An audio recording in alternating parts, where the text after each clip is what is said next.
ইরানি missile সেজিলের আকাশে মহাকাশযানের মতো উড্ডয়নকে ঘিরে তৈরি হয়েছে তুমুল চাঞ্চল্য। এর মধ্যেই ইসরায়েলের ধ্বংসের চিহ্ন ফুটে উঠেছে চরম মাত্রায়। চারদিকে আগুন, ধোঁয়া, বিস্ফোরক।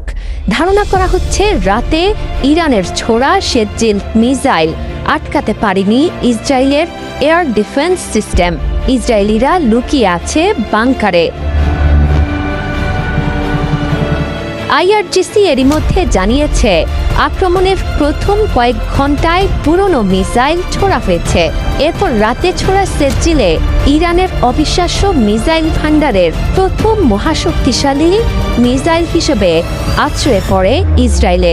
ইরানের সেজিল মিসাইল সবচেয়ে নির্ভুল এবং শক্তিশালী কৌশলগত অস্ত্রগুলোর মধ্যে একটি, সম্পূর্ণ দেশীয়ভাবে তৈরি ব্যালিস্টিক মিসাইল।